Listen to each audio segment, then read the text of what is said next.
Well, ladies and gentlemen, hello again. Welcome to another Reflected Reality Simulations video. My name is Graham, we're in X-Plane 10 and looking at this model of the Douglas DC9. It's a freeware model available for download on the xplane.org download site. It's produced by a user called Roger 2009. The model's been out for quite a while now, but I downloaded it a few months ago and I've been having a lot of fun with it. It doesn't have an advanced systems plugin, so it operates with the default X-Plane systems, but don't let that put you off. It's a lovely aircraft, it flies really nicely, and it's got the VOR ADF radios, which make short-haul flying a little bit more challenging. These days with a highly automated aircraft, certainly in the sim environment, it's very easy to get airborne and stick LNAV on and let the aircraft navigate all the way to its destination. But using the VORs and NDBs, it can add a little bit more interest to the operation as well.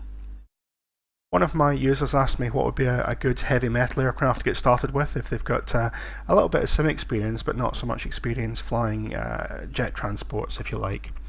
Well, this aircraft is probably a really good example to use for that kind of thing because first of all, it's free, you can download it and give it a go. And secondly, it does have a few systems simulated through X-Plane, but none of those systems are overly complicated and it's not going to trip you up if you get some of the switches out of position.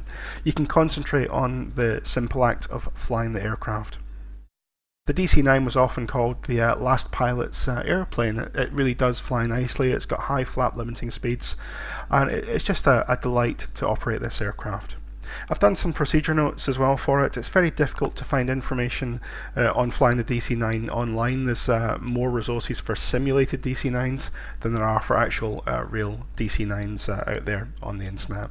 So I've done the best notes I can to try and walk through this in a semi-realistic manner. But as always, it's very unlikely that you or me will be anywhere near a real DC9 at any point because they're very much in the twilight of their career. But if we do get to flying something like the MD80, either the Rotate Sim MD80 or the ATS MD80 when it's released, then hopefully some of the things we use in the DC9 will be at least remotely similar. As the aircraft is loaded from the cold and dark state, there's a few things just a little bit out of place. I've positioned the aircraft around, so a few things will be slightly incorrect on this. Before we go anywhere, we'll make sure that the generators are selected on. They may be off as you load it in your sim, and make sure all the fuel pumps are selected off here as well. After that, we'll make sure the parking brake's set. We can see the brake pressure indicated up there, and we'll put the battery switch on. There's the battery. There's no ground power simulated on this aircraft, so we'll use the APU for pretty much everything. To start before we start the APU, we'll put the position lights on. We'll put the no smoking signs on. The no smoking signs usually operate the emergency exit lights as well, so they're selected on. There's a pump here, a fuel pump, which will provide fuel to start the APU. And then we'll run the APU, so hold it to start. And release it to run. Wait for the APU to start up, and then we'll get the rest of the systems up and running. It's a very easy startup on this aircraft. So once the APU is available, we'll see the bus or APU available light come on here. There we go. So APU is available. That means we're finished with the start pump. I'll switch that back off again. And we'll switch the APU onto bus. So click there. APU is now providing left and right AC. We'll put the APU air on as well. And we'll make sure the yaw damper is switched on as well. Just double check that. That's usually switched off on the cold and dark start. I've already loaded some fuel and payload into this aircraft. It's got about 8 tons of fuel on board and a payload of around 11 tons to simulate about 100 people or so. We're going to fly from Rome Fiumicino here over to Tarbes in France, just in the foothills of the Pyrenees. Total flight time is about 1 hour and 30 minutes. So the fuel's all on board. As I said, there's no plugins here, so that's all done through the X-Plane menu. Verify that the altimeter is set correctly. As always in my videos, you've got ISA conditions, so it's 1013 hectopascals. It's also got the altitude alerter down here. If you notice, when I move the altitude alerter pressure setting, the altimeter itself moves as well. So they're all linked together in the default X-plane logic. That's the cockpit prep completed. The aircraft is technically ready for engine start now, almost. What we want to do before we do that though is check the navigation systems and the aircraft performance. So first of all, the navigation systems, we've got two VHF nav radios here. That's the VOR radios. It's got two NDBs down here. We're not going to use the NDBs, so just the VHF nav. Flight director's up here and autopilot's down here. We'll verify the autopilot's set to pitch hold, heading select off, servos off, and nav selectors to turn knob. If you always make sure it's in the same setting, it'll always come to life in the same sense every time you use it.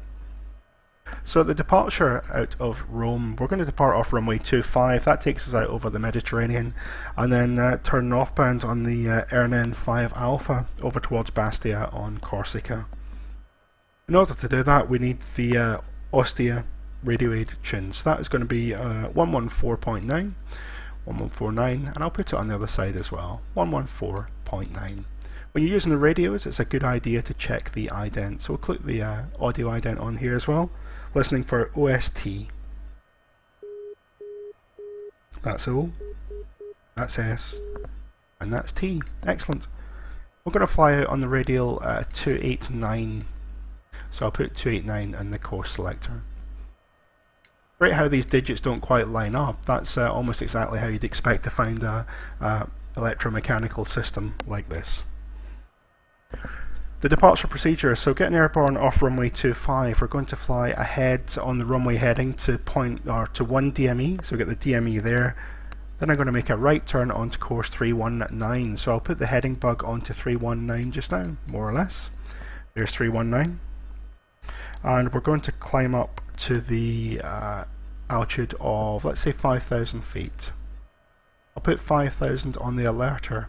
There's no way for the aircraft to actually capture that altitude. We've got to manually level off, so that's another thing to be aware of. Part of the departure clearance would also be the transponder code as well. So we'll put the code in here. Let's see if I can do this. Always a bit tricky. Let's go with 4, 6, nearly 4, 6. Let me just move the picture around a little bit. Let's try this way. There we go. Oh, nearly 4651. Set the transponder to standby. Okay, so that's us set up for the departure, more or less. We also need to set the pressurization for the cruise altitude. I'm going to go to 32,000 feet. So up here we'll select 32. There we go. And that's the navigation side of things complete. The next thing we need to have a look at is the performance on the aircraft. Before we do anything with the performance, we want to make sure we've got accurate weights for the aircraft. So in real life this would be the load sheet, and we'd also wait for the most part until all the fuel's on board, make sure the aircraft is exactly the weight we expect it to be. We can work on the basis that fueling is complete, so I'll put the seatbelt signs on now as well.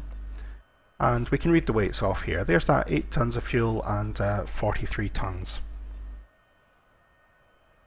What's really good on this aircraft is the speed cards are presented here. So we'll go to the, did I say 46? I meant 43 tons. Let's go for 43. There we go, there's 43 tons. So I'm going to do a flat 15 departure, so it's this column here I'm interested in. The first thing I'm going to bug though is the clean manoeuvring speed. These are the manoeuvring speeds here, and flap 0 with slats retracted is 195. I'm going to use the external bugs here, go around to 195. If I'm above 195 with the flaps and slats in, I can manoeuvre the aircraft at will. So getting airborne, I'm going to rotate at 125 and I'm going to bug 133. So use the internal bug, 133 thereabouts. I'm going to retract the flaps 10 knots faster than that, so 143. I don't really need to bug that, I can remember 10 knots and it's consistently 10 knots. but slats in it's going to happen at 168. So I use another bug there and go for 168. So rotate at 125, climb out at V2 to V2 plus 10, so this kind of area here. Cleaning up the flaps 2 stages from 15 to 5 to 0, once we're plus 10, and then bringing the slats in. The other thing on the performance we'd normally look at is the trim of the aircraft. There's no trim information available, so I'm just going to use the centre of the green band, around about 6 or so for that. It's got this calculator for the thrust settings as well. No auto thrust on this aircraft, no thrust management, but on the left hand side you've got the EPR limitations for the takeoff, and on the right hand side EPR limitations for climb, which is quite interesting. So I'm going to use something like 2 for the takeoff and 1.8 for the climb. These are the EPR gauges up here. I think you'll be able to bug that on the real aircraft, but it's not implemented on here. Doesn't really matter. And the last thing is to talk about the acceleration as well. We could reduce the thrust at 1500 feet above and accelerate at 3000, but today I'm going to do it all at 1000. There's some bugs in here if you want to set the acceleration, but we'll do everything 1000 feet above the field. That should help us with that turn at 1D from the Ostia as well. There is a speed restriction of 210 knots in the turn, but because the manoeuvring speed for flap and slats in is here, that 210 knots, it won't cause us any problems on departure at all. We can clean up with that. So that gets us to the point. We've gone through the performance, we've gone through the nav systems, and we're ready to start the engines. First things first, we'll check the initiator panel here. There's a lot of stuff still lit up on here. Most importantly, we've got the doors closed. Let's have a look on the outside. We need to close the doors, so these are the slider values. You can assign keystrokes for those. And there's a couple of other items you need keystrokes for as well to operate the model successfully. I always have keystrokes for the flight directors on, the autopilot on, and I've got keystrokes also for the pitch trim wheel here. Also, engine starters left and right, because we need to use the engine start switches and the fuel selectors together. But that's us done. We've got the doors closed now. We'll verify the throttles are at idle. They're dancing around a little bit, but yep, they're at idle. And then we'll switch on the anti-collision lights up here to tell people on the ground we're about to start. And we'll put the transponder to on to tell air traffic with the ground movement radar that we're about ready to start as well. Up here now we'll switch the fuel pumps on. I'll put all 6 pumps on. And at this point we'd request push and start typically. The aircraft doesn't have a pushback system. I believe there are pushback systems you can download for free, but to be honest, I've parked it on stand 308 here, so we can basically taxi straight off. With that in mind, we're ready for engine start. So I'll put the engine igniters to both. That's the only option we have on this model, off and both. So let's go for both. And then we're going to start the right engine. So as I said, I've got keystrokes bound for these switches here, so we'll start the right-hand engine with that starter. And while that's starting up, we'll take a look in here. Keep an eye on the N2. Once it gets above 22%, I'm going to introduce fuel with the fuel cut-off lever here. Holding that starter down, 22%, fuel goes forward. I can release the starter as it starts to accelerate, and making sure the EGT stays below the limits there. Once that EGT starts coming back downhill, I'm happy it's a good start. So we'll go back up the overhead and we'll start the left-hand engine. So again, keystroke for that. Keep an eye on the N2 here. Once it gets to 22% or greater, introduce the fuel. Keep an eye on the EGT. And up it comes.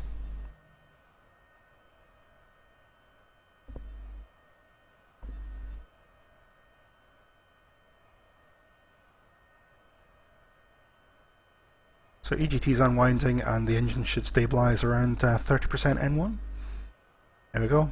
Excellent. So with the engines running, we can switch the APU generators off. The load's taken by the engine generators. We'll switch the air conditioning system to the packs now.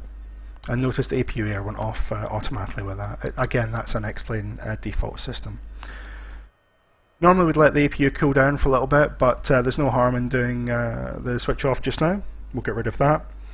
And that's the overhead panel stuff done. Next is the normal flying stuff. So engine's running, we'll arm the spoilers.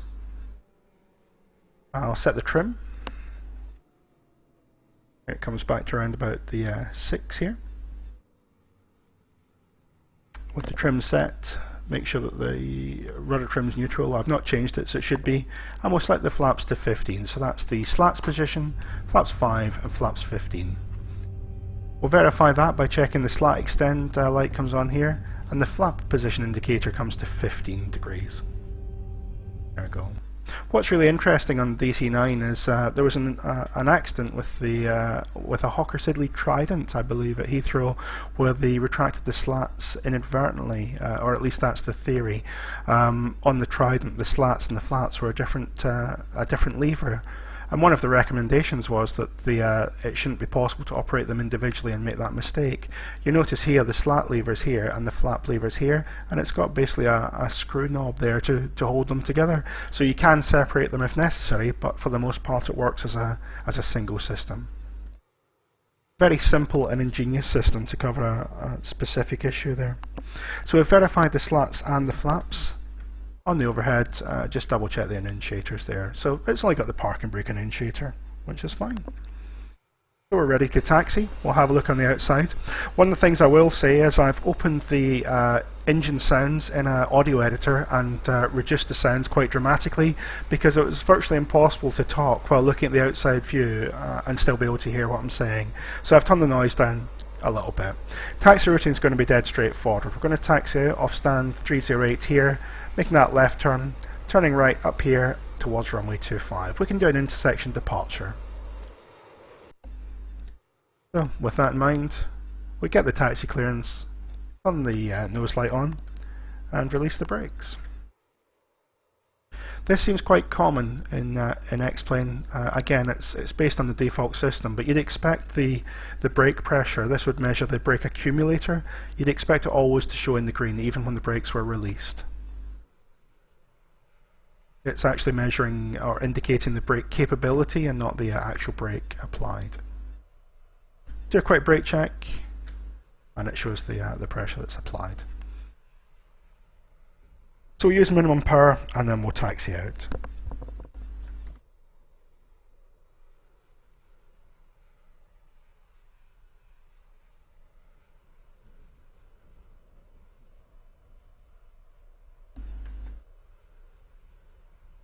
So very little to do on the taxi on the aircraft here. It's not modelled with a weather radar, and it's not modelled with TCAS, so there's nothing really you'd be turning on at this point. We've got flight control check to do, and then we've got basically the landing lights to turn on as we enter the runway, and that's about it really. Beautifully simple. This aircraft was often called the DC3 of the jet age. It's a very simple, reliable, rugged workhorse. So the fact that it doesn't have a lot of systems simulated shouldn't really put you off from this aircraft. I really enjoy it. It's just nice to fly. Let's do a quick flight control check, and again that's just for me to make sure that I've not got anything in the way of my joystick sitting on my desktop here. My joystick, like my computer, is getting on a little bit now, shall we say, so the creaks and groaning here in the background, that's the rather vintage joystick now. That's everything done on the taxi that we need to do. Just a quick reminder for ourselves, rotating at 125 and 2.0 on the EPR initially.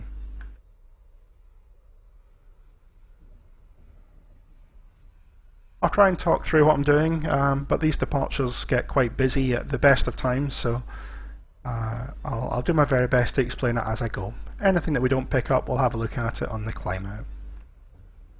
Couldn't find anything about whether or not you'd depart with the packs on or packs off. We'll just do packs on departure for simplicity.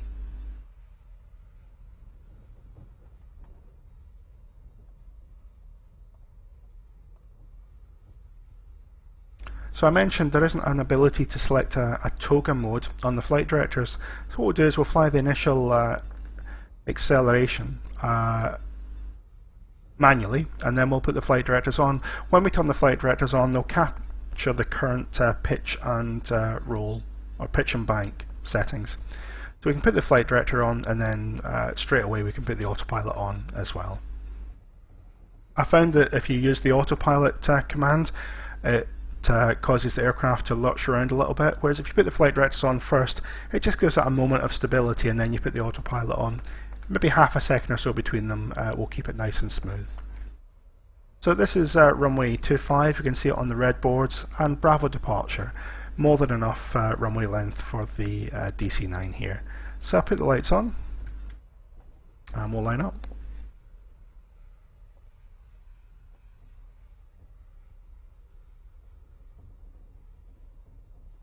Obviously the aircraft I operate these days have got high bypass turbofans. These engines are a lot lower bypass. One of the things you do with the high bypass fans is stand the thrust levers up, or allow the engines to accelerate a little bit. Make sure they're both responding symmetrically before you apply a lot of thrust. We can do the same sort of thing on the DC9 here. Don't know if it's necessary, but just something to do. So I'll advance to about 1.5 EPR first of all. Needle's pointing straight down. Make sure everything's the same, and then advance it to 2.0.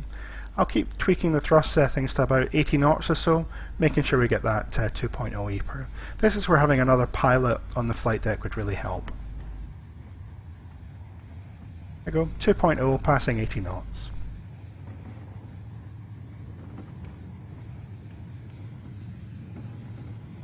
There's V1, rotate.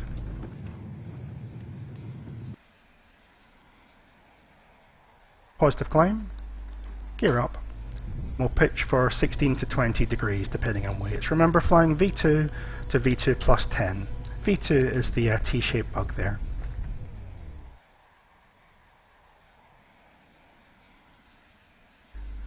Looks about spot on, maybe lower the pitch just a little bit. And watching the DME count. There's 1,000 feet, so I'll lower the nose. Looking for about 10 degrees to accelerate, maybe just a touch less. Bring the power back to about 1.8. There's 1D. We'll roll the aircraft into a 15-degree bank, and once we're there, put the flight directors on, engage the autopilot. We're above V2 plus 10, so bring the flaps in. 15 goes to 5, goes to 0, and then we're accelerating above the slat retraction speed on that bug there, so slats in as well. Very quick and easy retraction on the DC9. It accelerates really nicely. Still turning at 15-degree angular bank. That's the bank that we captured on the flight director engagement. But once we go beyond the clean manoeuvring speed, what I can do, it's above it now, I'll click it into heading mode, and it will find it will roll over to 30 degrees. The one thing about this model is the autopilot is slightly on the abrupt side with the roll input, but nothing to worry about. What I'll do is make sure I've got vertical speeds mode now, and I'll reduce the vertical speed, looking for about 1500 feet per minute within 2000 feet of the level off. I'll also put the nav mode to arm as well, and it will capture outbound on the intended radial. So there we go, 2000 feet to go. I've got about 1000 feet per minute, just over, which is perfect. Just make an appropriate thrust reduction so it doesn't exceed 250 knots, and I set the bug target to 250 as a reminder. So captured outbound and climbing away quite nicely. Another 1500 feet or so to the level off, so we can do some of the after takeoff stuff as well. First things first, we're finished with the engine ignition. It's clean, so we can stow the spoilers and just verify that we've got bleed pressure and the cabin's pressurizing. There's 250 knots and just approaching 1000 feet to go. There we go. The altitude alerter reminds us that 1000 feet to go. To capture the altitude on this aircraft is quite interesting. It's a detent on the vertical speed knob and nothing else. It's the indication that's in the detent is the cursor on the mouse, in fact, so a little bit different. So always good practice to make sure in the last 2,000 feet of any level off you're not exceeding 1,500 feet per minute. That's to make sure that you don't generate any unnecessary TCAS events. And although this aircraft isn't TCAS fitted, it would be transponder mode Charlie fitted, which means it would show up on other aircraft TCAS systems. There we go. Just keep an eye on the altitude, and then picture changes to a pointy finger when it's in the detent. And there we go, captured 5,000. Obviously while you're doing that, your colleague in the other seat, he'd be manfully checking all the systems and dealing with the air traffic. With a bit of luck we get cleared up to a higher level. So you've seen a level off, we don't necessarily need to do another one of those. What we'll do is we'll go all the way up to cruising altitude of 32. So I'll put that in the alerter. And what we'll do is I shall click the aircraft into the airspeed hold, and then I'll increase the thrust, and with more power on to maintain 250 knots, the aircraft will pitch up. This EPR gauge, it tracks the ram air temperature, so it should be valid all the time, but once you're out of the low altitude regime, I found it a lot easier just to set climb thrust around 93% N1. That should keep it comfortable on the EPR. And it should have a good climb performance as well. So I don't generally use checklists. As I mentioned before, checklists are really a multi-pilot thing. I've got procedures that I've written out for the aircraft instead. So I'll just have a quick check through it, see if there's anything I missed on the climb procedure. I guess the only thing I should have done is perhaps switch the nose lights off now they're in the gear door.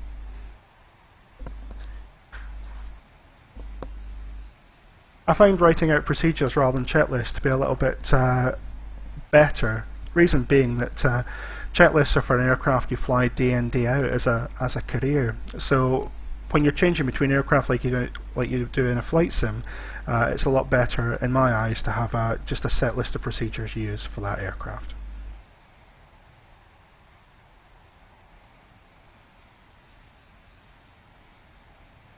Climbing up here, what we'd really love to hear from air traffic is that there's no speed restriction. If they were to say that, we could lower the nose a little bit. So I'll click into vertical speed and take 500-600 feet per minute off. Every click seems to be 1,000 feet per minute. I'll leave the bug set at 250 knots just as a reminder. And before we accelerate, I'll take the wing lights off as well.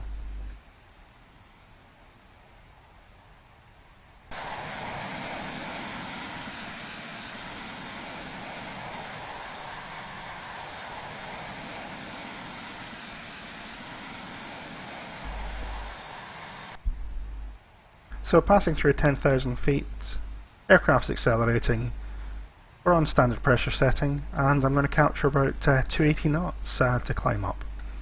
With that in mind, we can probably turn the seatbelt signs off. All the manoeuvring's done, and quick check on the aircraft. So you can see the cabin is pressurising correctly, the differential pressure's building, and we've got 32,000 set as the cruise. Everything should be fine from here on in.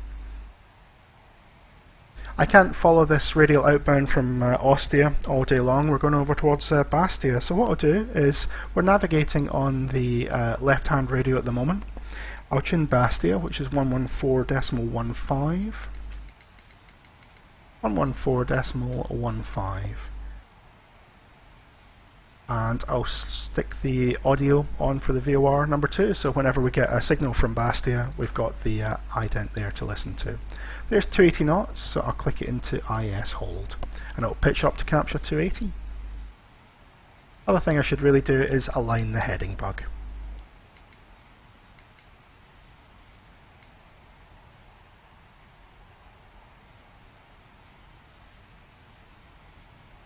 The beautiful Italian coast. I never tire of seeing this in real life. It's a beautiful part of the world to fly, and I really enjoy coming down here. One of the interesting things about aircraft like this in flight sims, oh, there we go, there's an ident coming through. Sounds like BTA. Let's listen one more time.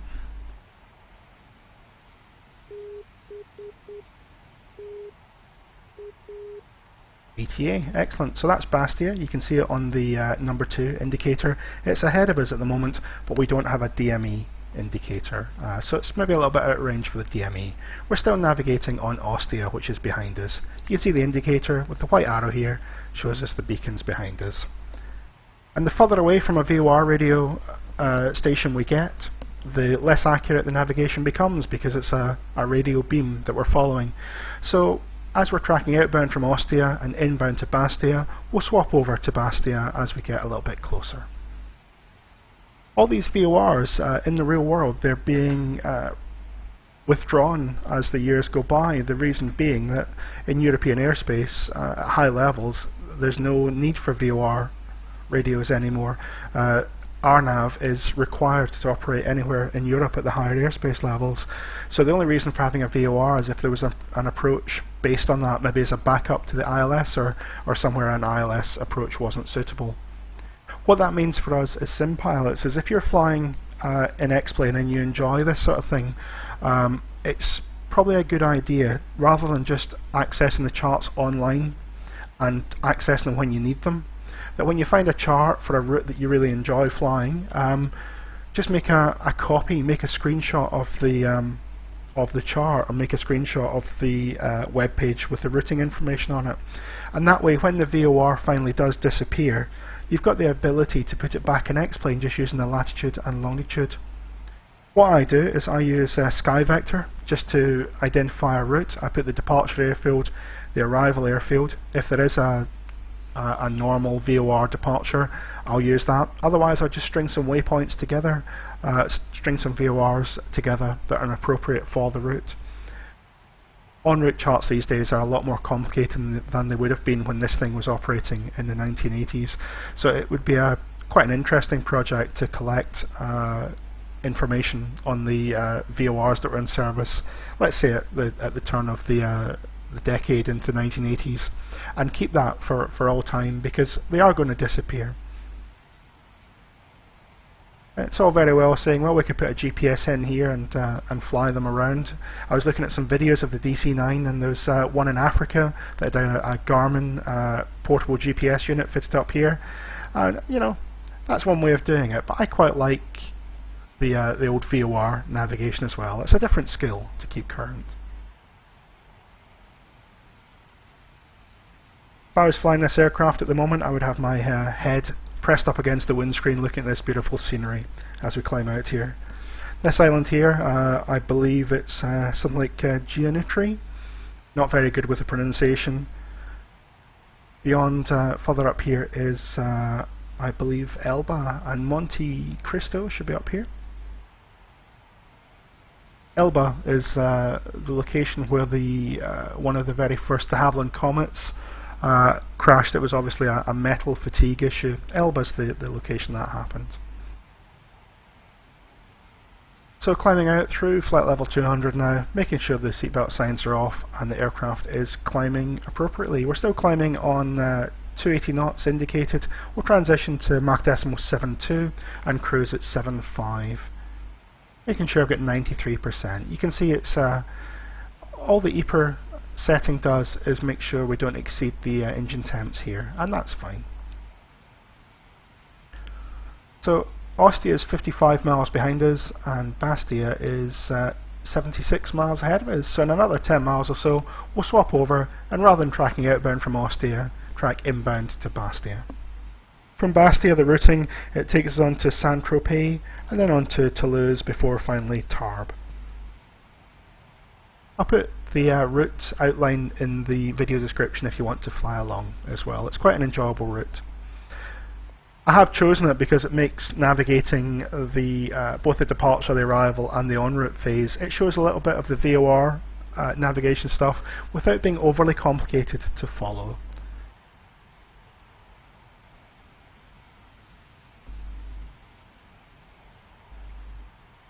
So what we'll do is we'll change the radios over just now. So I know I've got Bastia on number 2 here, but what I'm going to do is always use the number 2 box to look ahead and use the number 1 to monitor, or to actually fly the aircraft.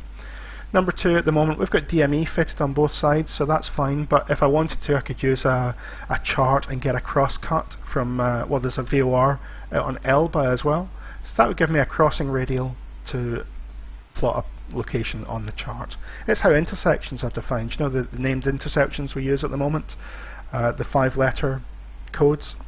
They are originally crossing radials from VORs. They just gave them names to make them more identifiable.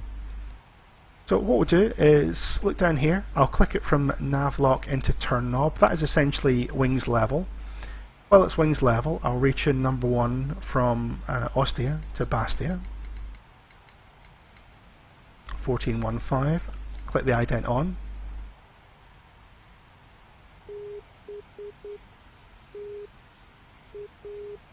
BTA, that's fine. And happily, the course all seems to be spot on, more or less. So I mentioned that the autopilot can be a little bit abrupt on this, so you'll see that when I click it back in. So going from wings level to nav lock, and it's now making a concerted effort to correct this tiny little deviation we've got on there. I don't know if the real aircraft would do that or not. There's always a chance it would, to be honest. What's odd about the A320 series, it doesn't have the ability to fly a VOR radial all by itself. There's no facility in the autopilot to track a VOR, so it's never been anything that we've been exposed to on the Airbus. I know the 737 can do that. But what's often said of these old autopilots is you don't tend to use them to establish by themselves. You put the aircraft where you want it to be and then use the autopilot to maintain it. So you basically fly it onto the radial either manually or using the heading bug and then establish. I rather suspect with this vintage of aircraft you'll be a lot more likely to fly it manually for a lot longer than I did on the departure.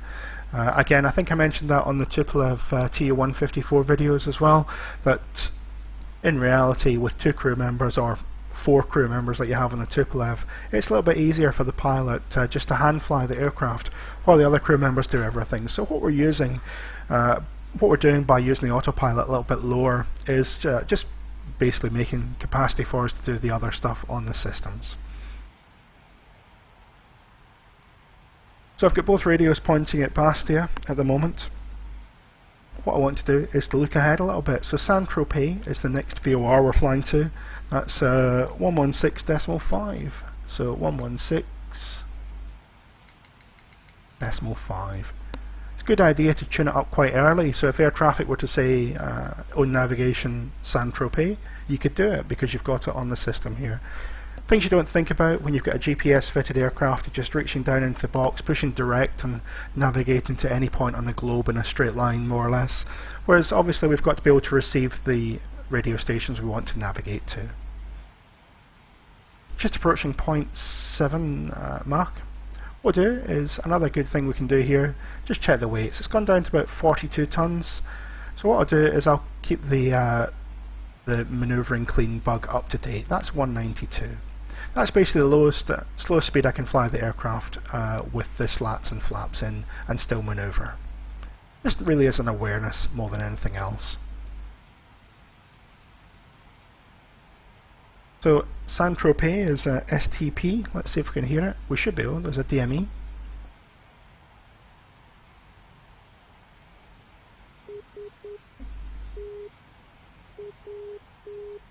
That's STP. Obviously there's not an infinite number of frequencies available for these VOR radios, so you ident them to make sure that the frequency you've got tuned, it's showing a DME here, but is it coming from the correct source? That's the question. I'm actually interested as well whether or not X-Plane simulates the DME ident being a slightly different tone. The DME ident's a lot higher in pitch than the VOR ident. There's 0.7, we'll click it into mark hold and it'll continue to climb.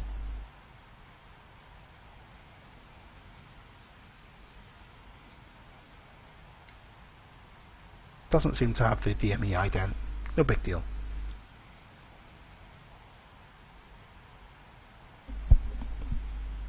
So before we get to Bastia, we need to have a think about how we're going to fly the aircraft now. The previous change we did from Ostia to Bastia, we did it midpoint between the VORs. That's at the point where the VORs are least sensitive. The further away, the less sensitive the VOR is to deviations. In this case, however, we're flying overhead Bastia. We're going to fly outbound on the well, it's the 289 radial, which is exactly the radial that we've got tuned already. You can see St Tropez is basically directly overhead Bastia from here. But as we get closer and closer to the beacon, the aircraft's going to be quite sensitive. So what we'll do is we'll transition the top of the beacon using either heading select or wings level, depending on what really is better. That will stop the aircraft developing a series of, or trying to fly a series of S-turns as the beacon gets much more sensitive.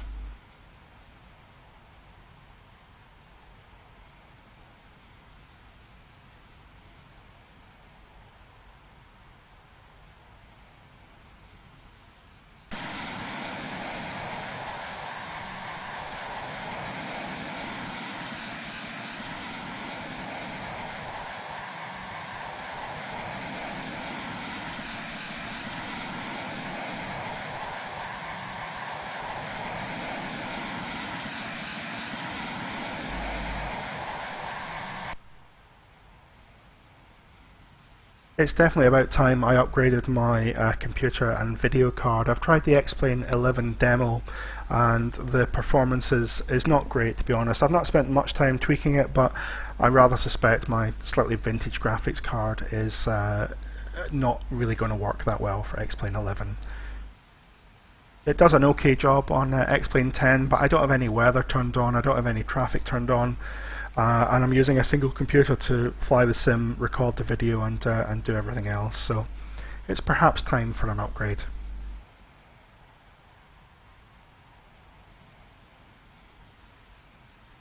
That being said, I'm really quite looking forward to the new MD82 by ATS being released. It did launch a few months ago, but was withdrawn from sale. What I saw of some of the videos, it did look like a really interesting aircraft to operate. I know the rotate sim models there as well. I've looked at that a little bit as well, but plan A at the moment is to have a look at the ATS model when it's released and see what we can do with that. Reason being is I don't know if it's 100% true or not, but the rotate sim model, it's I don't think the developers themselves described it as a study sim, whereas the ATS seems to be developed with that in mind. But I'd be interested to know what your thoughts on it are. If you've got the rotate model, let me know what you think. Or if you've got the ATS model, if you were lucky enough to get it when it was on the store, let me know what you think about it. That's 1,000 feet to go. We're going to level at 32, keeping an eye on the vertical speed here. It's fine as it stands there. It's only 800 feet a minute. I want to cruise at 7.5 as well, so I'll leave climb thrust on for a little bit. In fact, what we could do is knock it into vertical speed and then lower the nose a little bit. We'll spend the last 500 feet climbing and accelerating. As long as I'm doing 500 feet a minute, I'm quite happy. There's 10 miles to go towards Bastia, so what we'll do is come down here, I'll click it to turn knob, and then it should just fly wings level. We're watching for the needle to turn round. Obviously it's a slant range as well, so we're about almost 6 miles up here, so expect the needle to count, or the DME to count down to 6 and not much lower than that. Just another little trap to be aware of. 200 feet to go, vertical speed's under control. It was good timing to make the level off and the VOR transit happen simultaneously. Still. There you go, so 500 feet a minute, 50 feet to go. And that should capture 32. Just check. There we go. And I'll keep climb thrust on at the moment, so 92%. And to cruise at 7.5, something like, I think 0.83, 0.84 should work.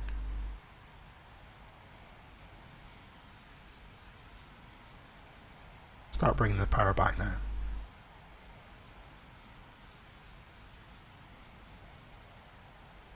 It's 0.83, let's see what that gets us.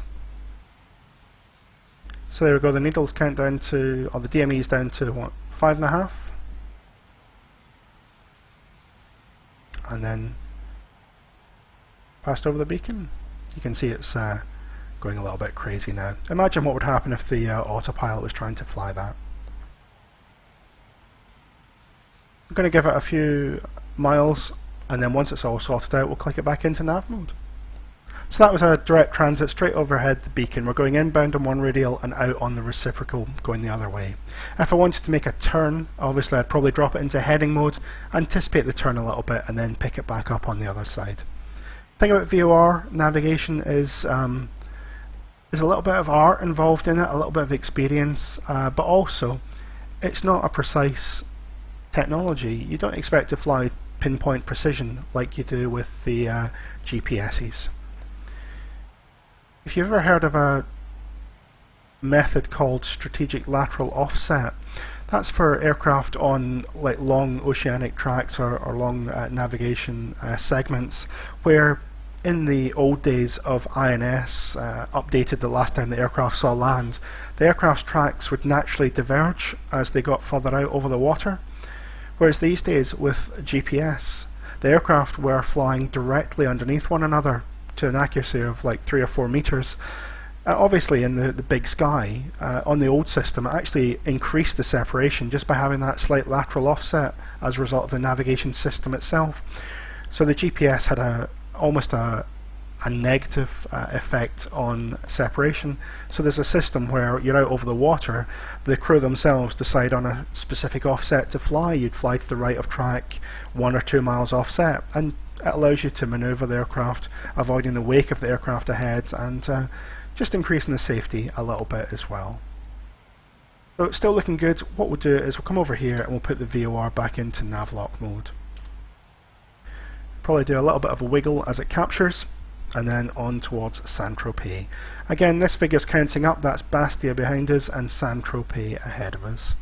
As we get to the midpoint, we'll change over, fly inbound towards St Tropez, and then on towards Tarbes.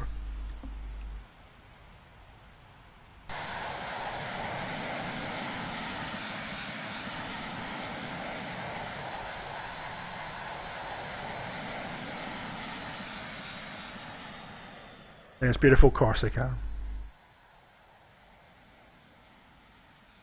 Thanks very much for watching the video. I look forward to producing the second part of this video, the arrival into Tarbes. As always, if you get any comments or questions on the video, please feel free to let me know in the video comments. Anything else you'd like to see with the aircraft or anything else, again, drop me a comment in the comment section. Thanks very much for listening, and I'll speak to you again shortly.